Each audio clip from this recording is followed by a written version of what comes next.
प्रवेश वर्मा ने अरविंद केजरीवाल पर जाट समुदाय के मुद्दे पर राजनीति करने का लगाया आरोप। नई दिल्ली में भाजपा प्रदेश कार्यालय में पत्रकारों को संबोधित करते हुए पूर्व सांसद और भाजपा के नई दिल्ली से प्रत्याशी प्रवेश साहिब सिंह वर्मा ने आम आदमी पार्टी संयोजक अरविंद केजरीवाल पर तीखा हमला बोला। वर्मा ने कहा कि केजरीवाल अब जाट समाज की बात कर रहे हैं जब उनकी चुनावी जमीन खिसकती नजर आ रही है। वर्मा ने आरोप लगाया कि जाट समाज ने आम आदमी पार्टी की 10 साल की खोखली राजनीति को पहचान लिया है और दिल्ली देहात के 28 विधानसभा क्षेत्रों में जहां जाट समाज का बड़ा प्रभाव है वहां उन्होंने आपका बहिष्कार कर दिया है। जाट लोग सारे समझ चुके हैं कि ये फर्जीवाल नहीं केजरीवाल ये कितना ज्यादा झूठ बोलते हैं और हर बात पर झूठ बोलते हैं।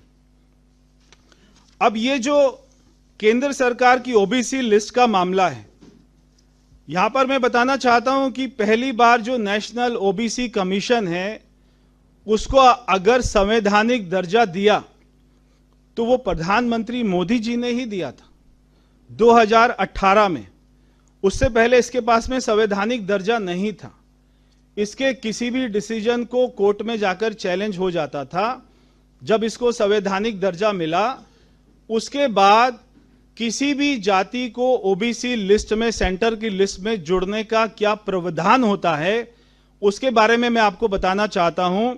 वो प्रावधान ऐसे होता है कि सबसे पहले जो स्टेट बॉडी है, जो स्टेट की सरकार है, जैसे केजरीवाल सरकार थी, पहले वो यहां पर अपने पास में प्रस्ताव पास करती है और उस प्रस्ताव को नेशनल ओबीसी कमीशन में भेजती है। पिछले 10 सालों में दिल्ली के पूर्व मुख्यमंत्री केजरीवाल को कई बार ऐसा मौका तो मिला जब उन्होंने विधानसभा का स्पेशल सत्र बुलाया और उसमें भर भर कर प्रधानमंत्री मोदी जी को अपशब्द बोले, उसमें भर भर कर हमारे दिल्ली के एलजी साहब को अपशब्द बोले, मगर 10 साल में एक भी बार उन्होंने विधानसभा में सेंटर के पास में जाट ओबीसी लिस्ट में जाटों को डाला जाए इसका प्रस्ताव एक बार भी पास नहीं किया। 10 साल में एक बार भी पास नहीं किया। जो इनके पूर्व मुख्य जो थे मंत्री कैलाश गहलोत जी, उन्होंने 2 बार पत्र लिखा मुख्यमंत्री को कि दिल्ली के जाटों को नेशनल ओबीसी लिस्ट में अगर डालना है, सेंटर लिस्ट में डालना है तो आपको दिल्ली विधानसभा से प्रस्ताव पास करना पड़ेगा। उसके बाद में नेशनल ओबीसी कमीशन जो है वो वहां पर जन सुनवाई करता है, उसके बाद में उसको लिस्ट में डालता है।